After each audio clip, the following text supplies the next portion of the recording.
Hello friends, welcome to our class. आज हम start कर रहे हैं एनसीईआरटी पॉलिटी क्लास 11 का चैप्टर 8 स्थानीय शासन। अब हम बात करते हैं इसके परिचय की।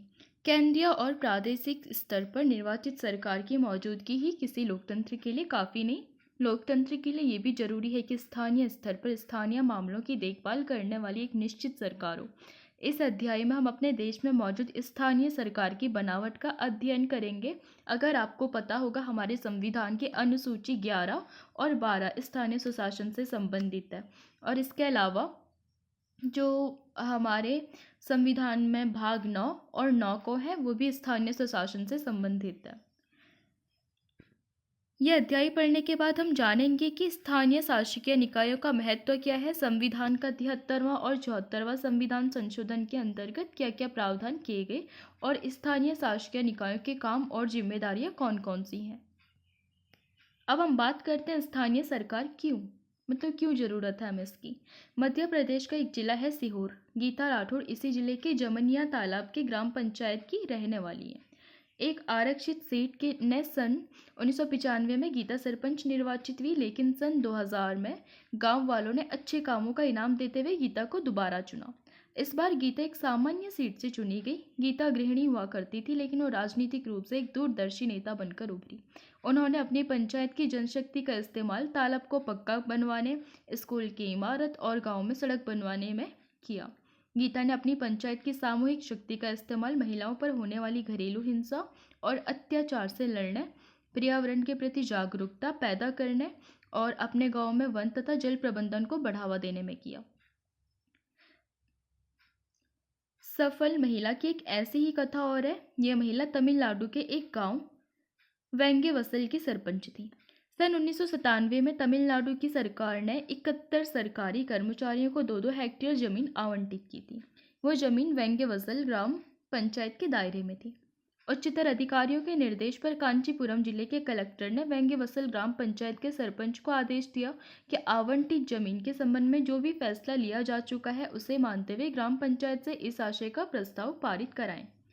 सरपंच और ग्राम पंचायत ने कलेक्टर के इस आदेश को मानने से मना कर दिया और कलेक्टर ने जमीन के अधिग्रहण का आदेश दे दिया। ग्राम पंचायत ने कलेक्टर की इस कार्रवाई के विरोध में मद्रास उच्च न्यायालय में एक याचिका दायर की और उच्च न्यायालय की एकल खंडपीठ ने कलेक्टर के आदेश को जायज बताया था। अदालत का फैसला था कि इस संबंध में ग्राम पंचायत की अनुमति लेने की जरूरत नहीं है। पंचायत ने इस फैसले के खिलाफ खंडपीठ के पास अपील की थी। खंडपीठ ने एकल न्यायाधीश के फैसले को उलट दिया। न्यायाधीशों का फैसला था कि सरकारी आदेश पंचायत की शक्तियों की अवहेलना तो करता ही है, यह पंचायत की संवैधानिक हैसियत का भी सरासर उल्लंघन है। ये दोनों कथाएं अलग अलग नहीं हैं। स्थानीय शासन की संस्थाओं को सन 1993 में संवैधानिक दर्जा प्रदान किया गया था। इसके बाद से पूरे भारत में बड़े पैमाने पर बदलाव की लहर चल पड़ी। ये कथाएं इस बदलाव का सबूत पेश करती है। 1993 में आपको पता होगा 73वां संविधान संशोधन और 74वां संविधान संशोधन। 73वें संविधान संशोधन में बात की गई थी कि ग्राम स्वशासन से रिलेटेड प्रावधानों की। 74वें संविधान संशोधन में बात की गई थी नगर प्रशासन से संबंधित चीज़ों की।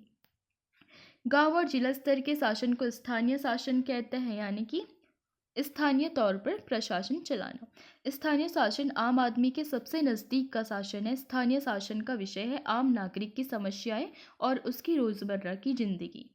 स्थानीय शासन की मान्यता है कि स्थानीय ज्ञान और स्थानीय हित लोकतांत्रिक फैसला लेने के अनिवार्य घटक है।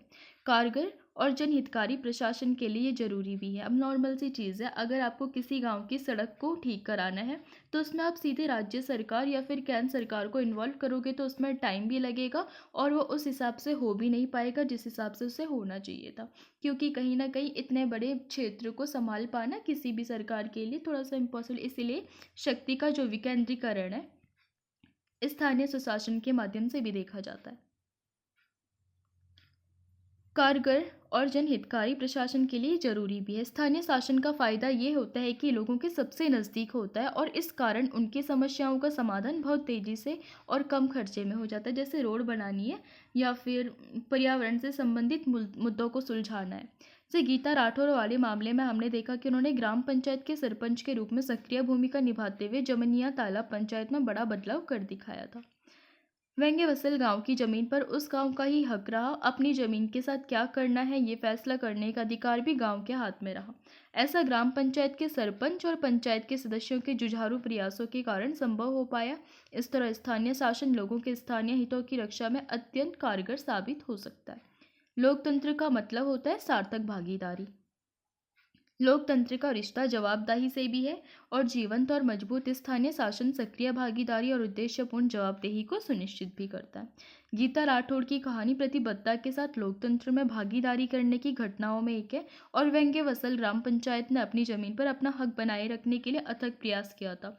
ये जवाबदेही को सुनिश्चित करने के एक मिशन की मिसाल है। स्थानीय शासन के स्तर पर आम नागरिक को उसके जीवन से जुड़े मसलों, जरूरतों और उसके विकास के बारे में फैसला लेने की प्रक्रिया में शामिल किया जा सकता है। जो काम स्थानीय स्तर पर किए जा सकते हैं वो काम स्थानीय लोगों और उनके नुमाइंदों के हाथ में रहने चाहिए। लोकतंत्र के लिए जरूरी है आम जनता प्रादेशिक या फिर केंद्रीय सरकार से कहीं ज़्यादा परिचित स्थानीय शासन से होती है, क्योंकि वो उनके ही पास के लोग होते हैं। स्थानीय शासन क्या कर रहा है और क्या करने में नाकाम रहा है, आम जनता का इस सवाल से कहीं ज़्यादा सरोकार होता है, क्योंकि इस बात का सीधा असर उसकी रोज़मर्रा की ज़िंदगी पर पड़ता है। इस तरह स्थानीय शासन को मजबूत करना लोकतांत्रिक प्रक्रिया को मजबूत बनाने के समान है। भारत में स्थानीय शासन का विकास कैसे हुआ? आइए इस बात पर चर्चा करें कि भारत में स्थानीय शासन का विकास कैसे हुआ और हमारे संविधान में इसके बारे में क्या कहा गया। माना जाता है कि अपना शासन खुद चलाने वाले ग्राम समुदाय प्राचीन भारत में सभा के रूप में मौजूद थे। जैसा आपको पता होगा, वैदिक काल में भी सभा और समिति नाम के कुछ संस्थाएं चलती थी। समय बीतने के साथ साथ गांव की इन सभाओं ने पंचायत का रूप ले लिया और समय बदलने के साथ साथ पंचायतों की भूमिका और काम भी बदलते रहे। आधुनिक समय में स्थानीय शासन के निर्वाचित निकाय सन 1882 के बाद अस्तित्व में आए। उस वक्त लॉर्ड रिपन भारत का वायसराय था। उसने इन निकायों को बनाने की दिशा में पहलकदमी की थी। उस वक्त इसे मुकामी बोर्ड कहा जाता था। बहरहाल इस दिशा में प्रगति बड़ी ही धीमी गति से हुई। भारतीय राष्ट्रीय कांग्रेस ने सरकार से मांग की कि सभी स्थानीय बोर्डों को ज़्यादा कारगर बनाने के लिए वह जरूरी कदम उठाए। गवर्नमेंट ऑफ इंडिया एक्ट 1919 के बनने पर अनेक प्रांतों में ग्राम पंचायत बने। सन 1935 के गवर्नमेंट ऑफ इंडिया एक्ट के बाद भी ये प्रवृत्ति जारी रही। भारतीय स्वतंत्रता संग्राम के दिनों में महात्मा गांधी ने जोर देकर कहा था कि आर्थिक और राजनीतिक सत्ता का विकेंद्रीकरण होना चाहिए। और आपको अगर पता होगा, जो गांधी जी थे वो पंचायतों के गठन पर विशेष बल देते थे, क्योंकि जो गांधी जी थे वो स्थानीय स्वशासन को ज़्यादा महत्वपूर्ण मानते थे। उनका जो मानना था कि जो शासन चलना चाहिए वो निचले स्तर से ऊपर की ओर चलना चाहिए, ना कि ऊपर से नीचे की ओर। वो चाहते थे पहले ग्राम स्तर पर विकास हो, फिर क्षेत्रीय स्तर पर, फिर जिला स्तर पर, फिर राज्य स्तर पर, फिर केंद्र स्तर पर। वो इस प्रकार के शासन के समर्थक थे। इसीलिए जो 40वां DPSP का आर्टिकल है, 40वां, जिसमें पंचायती राज के गठन की बात की गई है, उसको गांधीवादी आर्टिकल भी कहता है। उनका मानना था कि ग्राम पंचायतों को मजबूत बनाना सत्ता के विकेंद्रीकरण का कारगर साधन है। विकास की हर पहल कदमी में स्थानीय लोगों की भागीदारी होनी चाहिए ताकि ये सफल हो सके। इस तरह पंचायत को सहभागी लोकतंत्र को स्थापित करने के साधन के रूप में देखा गया। दिल्ली में बैठे गवर्नर जनरल के हाथ में बहुत ज़्यादा शक्तियाँ थी। हमारे स्वतंत्रता संग्राम की चिंताओं में ये भी बात शामिल थी। इस कारण हमारे नेताओं के लिए आज़ादी का अर्थ एक आश्वासन था कि फैसला लेने में तथा कार्यपालिका और प्रशासनिक शक्तियों के इस्तेमाल में विकेंद्रीकरण होगा। जब संविधान बना तो स्थानीय शासन का विषय प्रदेशों को सौंप दिया गया। और अब अभी भी आपको पता होगा जो स्थानीय स्वशासन हो गए, तो यह आता है राज्य सूची के विषय में, अनुसूची 7 के तहत। संविधान के नीति निदेशक सिद्धांतों में भी इसकी चर्चा है। इसमें कहा गया है कि देश की हर सरकार अपनी नीति में से एक निदेशक तत्व मानकर चले, आर्टिकल 40 के तहत। जैसा कि आपने अध्याय 2 में पढ़ा, राज्य के नीति निदेशक सिद्धांतों का अंग होने के कारण संविधान का ये प्रावधान अदालती वाद के दायरे में नहीं आता और इसकी प्रकृति प्रधानतः सलाह या फिर मशविरे की तरह होती है, यानी कि एक सलाहकारी है लेकिन न्यायविद नहीं है। ऐसा लगता है कि स्थानीय शासन के मसले को, जिसमें पंचायत भी शामिल है, संविधान में यथोचित महत्व नहीं मिला। क्या आप जानते हैं कि ऐसा क्यों हुआ? यहाँ कुछ कारण बताए जा सकते हैं। पहली बात तो कि देश विभाजन की खलबली के कारण संविधान का झुकाव था केंद्र को मजबूत करने पर। नेहरू खुद अति स्थानीयता को राष्ट्रीयता की एकता और अखंडता के लिए खतरा मानते थे। और दूसरे, संविधान सभा में डॉक्टर BR अम्बेडकर के नेतृत्व में एक मजबूत आवाज उठ रही थी। इनका कहना था कि ग्रामीण भारत में जाति पाति और आपसी फूट का बोलबाला है, यानी कि वहाँ पर काफ़ी ज़्यादा छुआछूत और जात पात चल रहा था। स्थानीय शासन का उद्देश्य तो बड़ा अच्छा है, लेकिन ग्रामीण भारत के ऐसे माहौल में ये उद्देश्य ही मटिया मीट हो जाएगा, क्योंकि वहाँ पर अभी भी काफ़ी ज़्यादा जैसे कुरीतियाँ एंड कुछ प्रथाएं ऐसी है कि जो सच में अ, अच्छी नहीं कही जा सकती, लाइक जैसे छुआछूत, भेदभाव जो आज भी शामिल है। बहरहाल, किसी भी सदस्य ने विकास योजनाओं में जनभागीदारी के महत्व से इनकार नहीं किया। संविधान सभा के बहुत से सदस्य चाहते थे कि भारत में लोकतंत्र का आधार ग्राम पंचायत हो, लेकिन उन्हें इस बात की गहरी चिंता थी कि गांवों में गुटबाजी तथा अन्य बुराइयों के मौजूद होते ऐसा करना शायद ठीक ना हो। स्वतंत्र भारत में स्थानीय स्वशासन।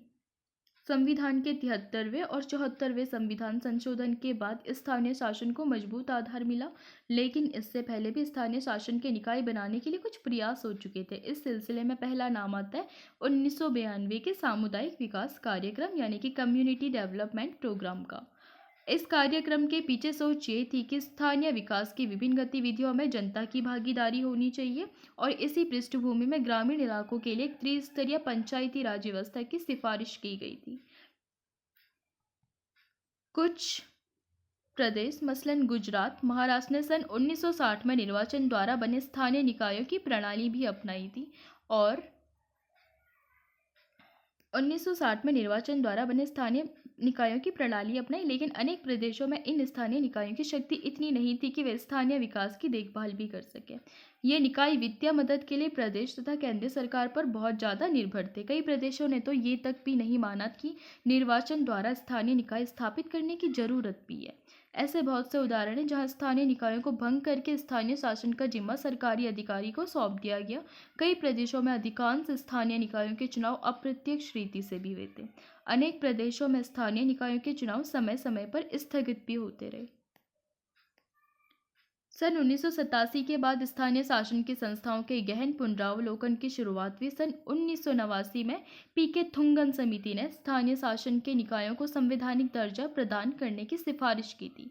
समिति की सिफारिश थी कि स्थानीय शासन की संस्थाओं के चुनाव के समय समय पर कराने और उनके समुचित कार्यों की सूची तय करने तथा ऐसी संस्थाओं को धन प्रदान करने के लिए संविधान में संशोधन किया जाना चाहिए। जो संविधान का 73वां और 74वां संविधान संशोधन है उस पर बात करते हैं। सन 1989 में केंद्र सरकार ने 2 संविधान संशोधनों की बात आगे बढ़ाई। इन संशोधनों का लक्ष्य था स्थानीय शासन को मजबूत करना और पूरे देश में इसके कामकाज तथा बनावट में एक रूपता लाना। जरा यहाँ पर ब्राजील है, उसकी भी बात करते हैं। ब्राजील के संविधान में प्रांत, संघीय, जिले तथा नगर पालिका परिषद की व्यवस्था है, और इसमें हर एक को स्वतंत्र शक्तियाँ प्रदान की गई है। इनका न्यायाधिकार भी अलग अलग है। जिस तरह की एक रिपब्लिक राज्यों के कामकाज में हस्तक्षेप संविधान में बताई गई स्थितियों के अतिरिक्त नहीं कर सकता, ठीक उसी तरह राज्य भी नगर पालिका परिषद के कामकाज में हस्तक्षेप नहीं कर सकता। यह है ब्राजील का मॉडल। ये प्रावधान स्थानीय शासन की शक्ति को सुरक्षा प्रदान करता है। बाद में 1992 में संविधान के 73वें 74वें संविधान संशोधन को संसद ने पारित किया था, और संविधान का 73वां संशोधन गांव के स्थानीय शासन से जुड़ा है। इसका संबंध है पंचायती राज व्यवस्था की संस्थाओं से, और जो संविधान का 74वां संविधान संशोधन है वह शहरी स्थानीय शासन यानी कि नगर पालिका से जुड़ा है। 1993 में 73वां और 74वां संविधान संशोधन लागू हुआ था। हमने पहले देखा कि स्थानीय शासन को राज्य सूची में रखा गया है। प्रदेशों को इस बात की छूट है कि वे स्थानीय शासन के बारे में अपनी तरह का कानून बनाएं। यानी कि आपको पता होगा भारत एक विविधतापूर्ण देश है, तो वहाँ पर हर राज्य की अपनी संस्कृति, अपनी परिस्थिति है, अपने रिवाज है, सब कुछ अलग अलग है। तो वो अपने हिसाब से अपने स्थानीय शासन से संबंधित कानून बना सकता है। लेकिन संविधान में संशोधन हो जाने के बाद प्रदेशों को ऐसे कानून बदलने पड़े ताकि उन्हें संशोधित संविधान के अनुरूप किया जा सके।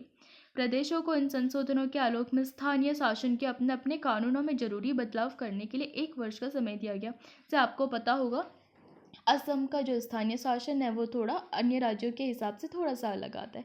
वहाँ पर उसको कुछ स्वायत्ता मिली है, यानी कि वो कुछ हद तक कराधान कर सकता है, इस टाइप की कुछ स्वायत्ता वहाँ पर मिली हुई है। या फिर नॉर्थ ईस्ट के कुछ अन्य राज्यों में भी आपको ये सुविधाएं देखने को मिलेंगी जो कि शेड्यूल 5 और 6 में आता है। 73वां संशोधन। आइए अब हम 73वें संशोधन के कारण पंचायती राज व्यवस्था में आए बदलावों की जांच करते हैं। त्रिस्तरीय बनावट। अब सभी प्रदेशों में पंचायती राज व्यवस्था का ढांचा त्रिस्तरीय है। सबसे नीचे यानी कि पहली पायदान पर ग्राम पंचायत आती है। अगर आपको पता होगा, बलवंत राय समिति ने सबसे पहले इसको समर्थन दिया था, और नागौर में यानी कि राजस्थान में भी जो पहली पंचायत थी उसका गठन किया गया था।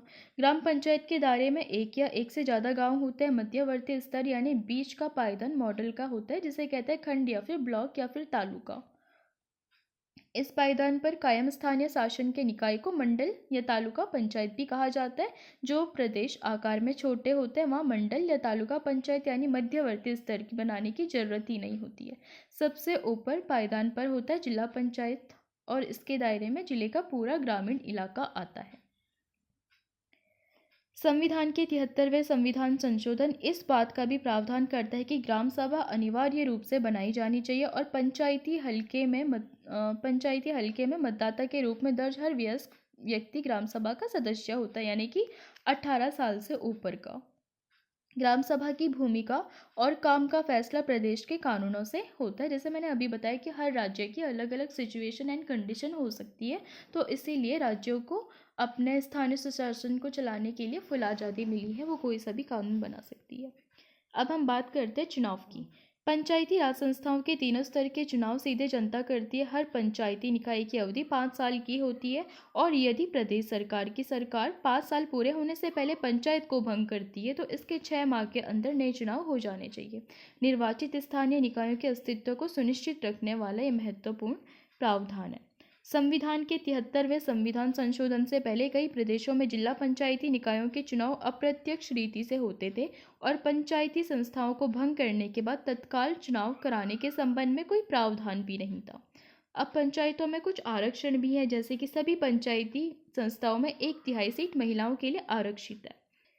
तीनों स्तर पर अनुसूचित जाति और अनुसूचित जनजाति के लिए सीट में आरक्षण की व्यवस्था की गई है, और ये व्यवस्था अनुसूचित जाति या जनजाति की जनसंख्या के अनुपात में की गई है। यदि प्रदेश की सरकार जरूरी समझे तो वह अन्य पिछड़ा वर्ग को भी सीट में आरक्षण दे सकती है। यहाँ बात ऐसे गौरतलब होती है कि आरक्षण पंचायत के मात्र साधारण सदस्यों की सीट तक सीमित नहीं है। तीनों ही स्तर पर अध्यक्ष पद तक आरक्षण दिया जाता है। इसके अतिरिक्त सिर्फ सामान्य श्रेणी की सीटों पर ही महिलाओं को 1/3 आरक्षण नहीं दिया गया, बल्कि अनुसूचित जाति या फिर अनुसूचित जनजाति के लिए आरक्षित सीट पर भी महिलाओं के लिए 1/3 आरक्षण की व्यवस्था की गई है। इसका अर्थ ये हुआ कि कोई सीट महिला उम्मीदवार और अनुसूचित जाति या जनजाति के सदस्य के लिए साथ साथ आरक्षित की जा सकती है। इस तरह सरपंच का पद कोई दलित या फिर आदिवासी महिला धारण कर सकती है। और कुछ राज्यों ने 50% तक का भी आरक्षण दिया, जैसे कि उत्तराखंड बोल सकता है। विषयों का स्थानांतरण। ऐसे 29 विषय जो पहले राज्य सूची में थे अब पहचान कर संविधान की 11वीं अनुसूची में दर्ज कर लिए गए हैं। इन विषयों को पंचायती राज संस्थाओं को हस्तांतरित किया जाना है। अधिकांश मामले में इन विषयों का संबंध स्थानीय स्तर पर होने वाले विकास और कल्याण के कामकाज से है। इन कार्यों का वास्तविक हस्तांतरण प्रदेश के कानून पर निर्भर होता है, और हर प्रदेश ये फैसला कर सकता है कि 29 विषयों में से कितने को स्थानीय निकायों के हवाले करना होता है। आर्टिकल 243(6) है जो बात करता है पंचायतों की शक्ति, प्राधिकार और उत्तरदायित्व की।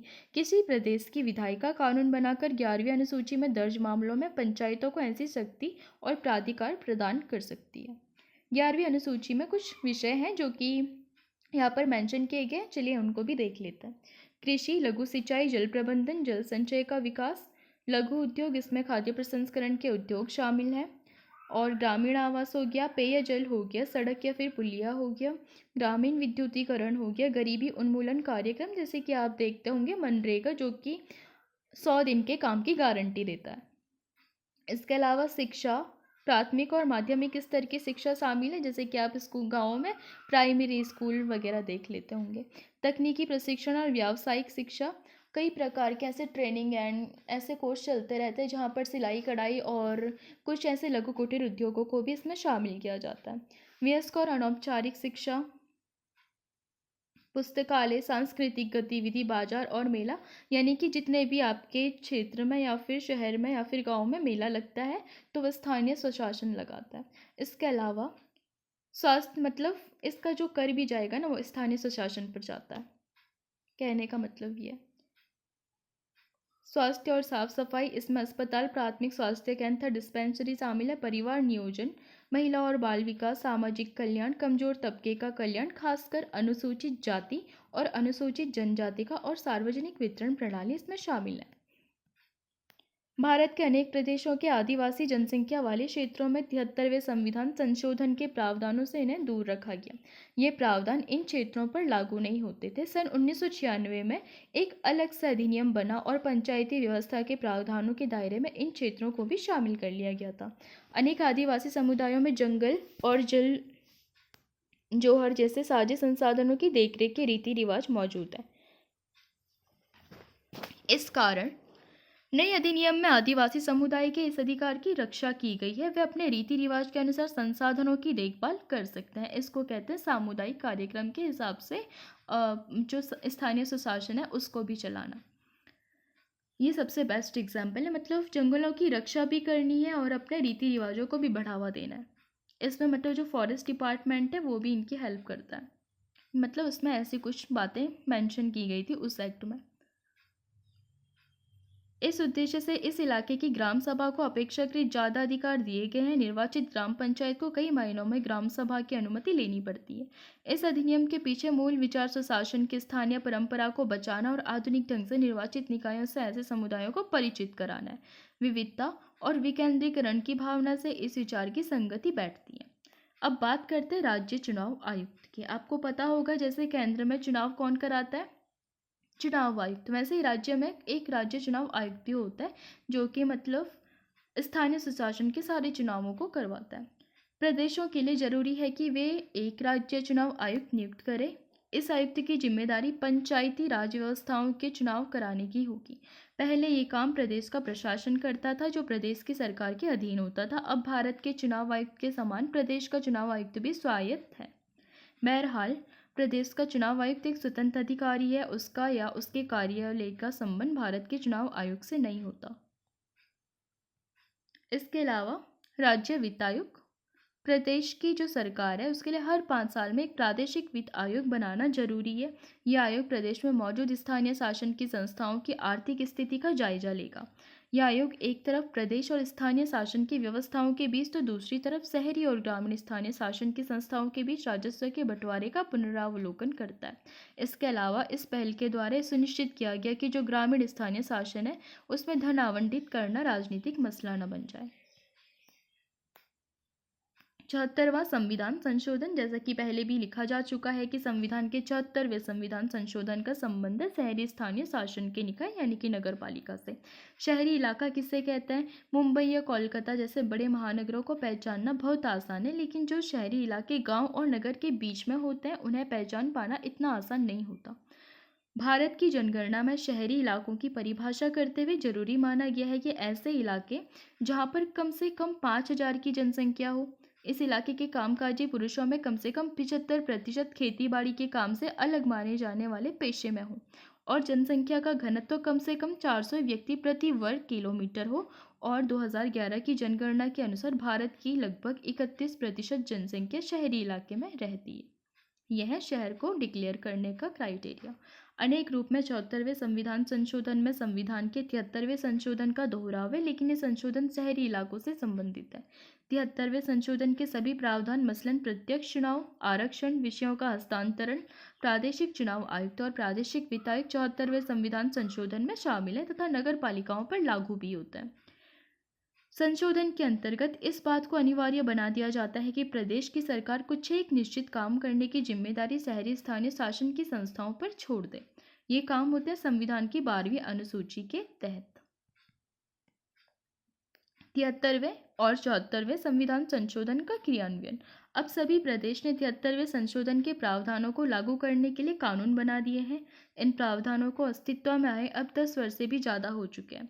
इस अवधि 1994 से 2004 में अधिकांश प्रदेशों में स्थानीय निकायों के चुनाव कम से कम 2 बार हो चुके थे और मध्य प्रदेश और राजस्थान तथा कुछ और प्रदेशों में तो अब तक 3-3 दफ़े भी चुनाव हो चुके थे। आज ग्रामीण भारत में जिला पंचायतों की संख्या 600 से ज़्यादा, मध्यवर्ती या फिर प्रखंड स्तरीय पंचायत की संख्या 6000 तथा ग्राम पंचायतों की संख्या 2,40,000 है। शहरी भारत में 100 से ज़्यादा नगर निगम, 1400 नगर पालिका और 2000 नगर पंचायत मौजूद है। हर 5 साल में इन निकायों के लिए 32 लाख सदस्यों का निर्वाचन होता है। इनमें से 13 लाख महिलाएं हैं। यदि प्रदेशों की विधानसभा तथा संसद को एक साथ रखकर देखें तब भी इनमें निर्वाचित जनप्रतिनिधियों की संख्या 5000 से कम बैठती है। और अगर आप देखेंगे कि स्थानीय शासन में महिलाओं की जो भूमिका है वो कहीं ना कहीं महिला सशक्तिकरण का भी एक अच्छा नमूना बनता है। स्थानीय निकायों के चुनाव के कारण निर्वाचित जनप्रतिनिधियों की संख्या में भारी इजाफा भी हुआ है। ये बात एकदम जाहिर है कि 73वें और 74वें संविधान संशोधन ने देश भर की पंचायती राज संस्थाओं और नगरपालिका की संस्थाओं की बनावट को एक सा किया है। इस स्थानीय संस्थाओं की मौजूदगी ही अपने आप में एक बड़ी उपलब्धि है। इससे शासन में जनता की भागीदारी के लिए एक मंच और माहौल तैयार होता है। यहाँ पर आप देख रहे होंगे झंडा, तो ये झंडा स्थानीय शासन को लेकर लोगों की अपेक्षाओं का प्रतीक है। लोग सिर्फ अपने लिए औपचारिक कानून नहीं चाहते हैं, वे चाहते हैं कि इन कानूनों को पूरी ईमानदारी से लागू भी किया जाए। संक्षेप में लिखें तो आप इस नारे के बारे में सोच सकते कि हमारे गांव हमारा राज टाइप का। पंचायत और नगर पालिकाओं में महिलाओं के लिए आरक्षण के प्रावधान के कारण स्थानीय निकायों में महिलाओं की भारी संख्या में मौजूदगी सुनिश्चित हुई है। आरक्षण का प्रावधान अध्यक्ष और सरपंच जैसे पद के लिए भी है। इस कारण निर्वाचित महिला जनप्रतिनिधियों की एक बड़ी संख्या अध्यक्ष और सरपंच जैसे पदों पर आसीन हुई है। आज कम से कम 200 महिलाएं जिला पंचायतों की अध्यक्ष हैं, 2000 महिलाएं प्रखंड या फिर तालुका पंचायत की अध्यक्ष हैं और ग्राम पंचायतों में महिला सरपंच की संख्या 80,000 से ज़्यादा है। नगर निगमों में 30 महिलाएं मेयर यानी कि महापौर हैं। नगर पालिकाओं में 500 से ज़्यादा महिलाएं अध्यक्ष पद पर आसीन हैं। लगभग 650 नगर पंचायतों की प्रधानी महिलाओं के हाथ में। संसाधनों पर अपने नियंत्रण की दावेदारी करके महिलाओं ने ज़्यादा शक्ति और आत्मविश्वास अर्जित किया है। यहाँ पर आप देख सकते हैं ऊपरी जिला पंचायत चुनाव में डकैती का दबदबा और राज्यपाल ने रिपोर्ट मंगाई। ये सारी चीज़ें यहाँ पे मेंशन किया, यानी कि अगर ऐसा कुछ भी होता है तो फिर राज्यपाल उसकी डायरेक्ट रिपोर्ट मंगा सकते हैं। यहाँ से आपको ये भी चीज़ें पता चली।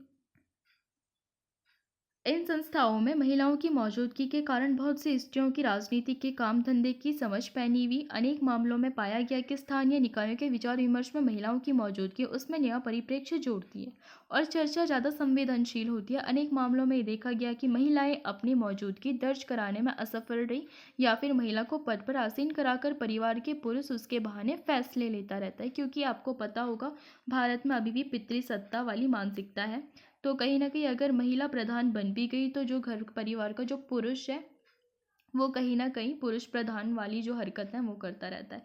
मतलब महिला तो महिला नाम के लिए पद पर बैठी है लेकिन सारे फैसले या फिर सारे डिसीजन ले रहा है पुरुष। तो ये वाली चीज़ें आज सबसे बड़ी चुनौती बन रही है। लेकिन ऐसी जो घटनाएं हैं उनमें तेजी से कमी भी आ रही है। अनुसूचित जाति और जनजाति के लिए आरक्षण को संविधान संशोधन ने ही अनिवार्य बना दिया था। इसके साथ ही अधिकांश प्रदेशों ने पिछड़ी जाति के लिए आरक्षण का प्रावधान बनाया था। भारत की जनसंख्या में 16.2% अनुसूचित जाति और 8.2% अनुसूचित जनजाति है।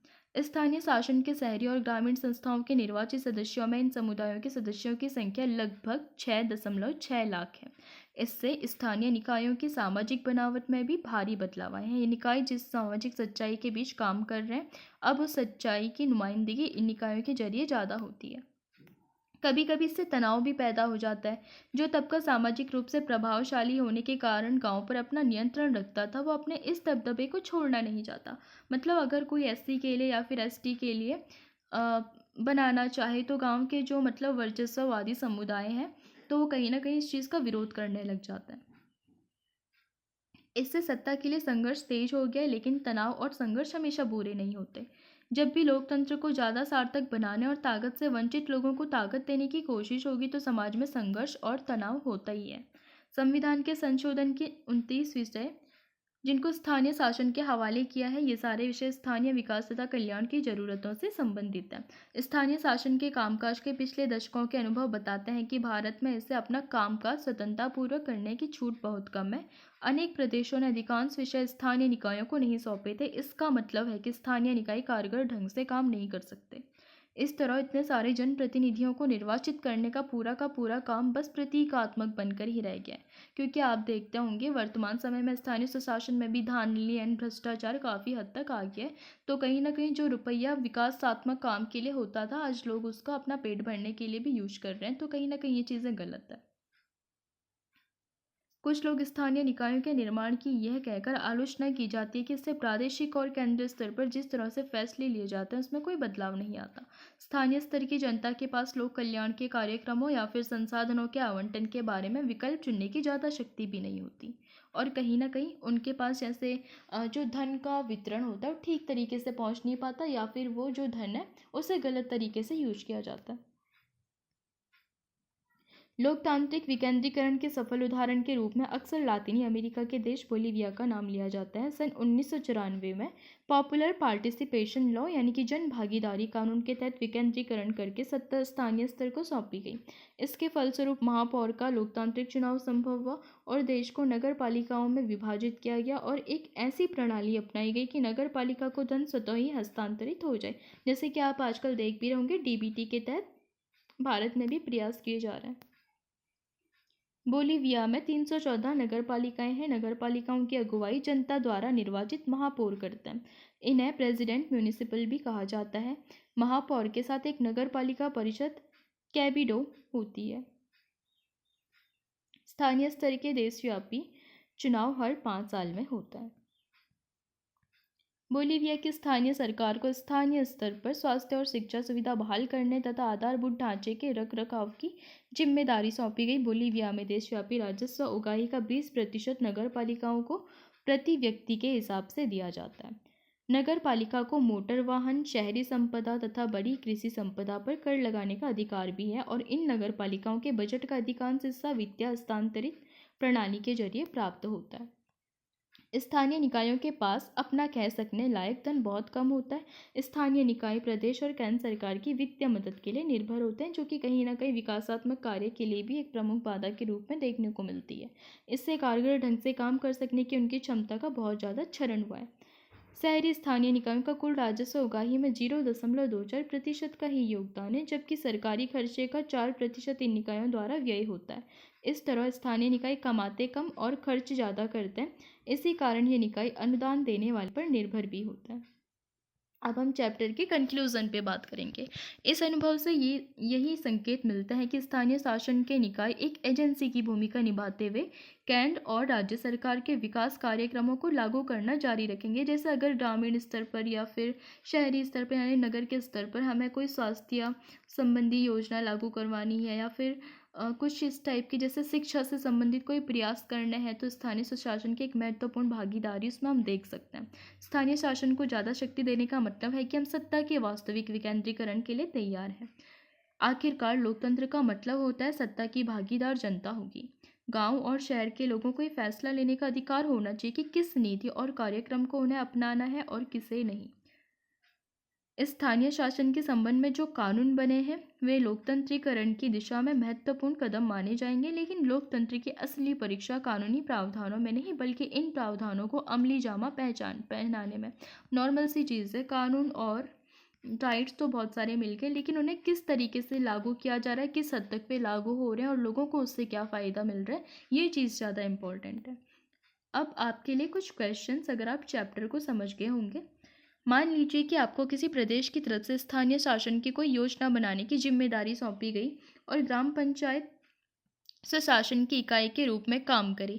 तो इसके लिए आप उसे कौन सी शक्तियाँ देना चाहेंगे? ऐसी 5 शक्तियों का उल्लेख करें और प्रत्येक शक्ति के बारे में 2-2 पंक्तियों में ये भी बताएं कि ऐसा करना क्यों जरूरी है। सामाजिक रूप से कमजोर वर्गों के लिए संविधान के 73वें संशोधन में आरक्षण के क्या प्रावधान है? इन प्रावधानों में ग्रामीण स्तर के नेतृत्व का खाका किस तरह बदला है? संविधान के 73वें संविधान संशोधन से पहले और संशोधन के बाद के स्थानीय शासन के बीच में मुख्य भेद बताएं। इसके अलावा लास्ट क्वेश्चन आपके लिए, स्थानीय स्वशासन से आप क्या समझे और हमारे लिए ये ज़रूरी क्यों है? आप इसके पॉजिटिव नेगेटिव सारे पॉइंट्स को मेंशन कर सकते हैं। तो आज के लिए इतना ही। अगर आपको पसंद आए तो लाइक कीजिए, शेयर कीजिए, सब्सक्राइब कीजिए। और अगर आपको लगता है एनसीईआरटी पढ़ने का टाइम नहीं तो आप फ्री टाइम में से सुन सकते हैं। और टेलीग्राम का लिंक आपको डिस्क्रिप्शन में मिल जाएगा, जहाँ पर आप टेलीग्राम को ज्वाइन कर सकते हैं और वहाँ पर आपको क्लासेस अपडेट एंड पीडीएफ मिलती रहेंगी। Thanks to watching.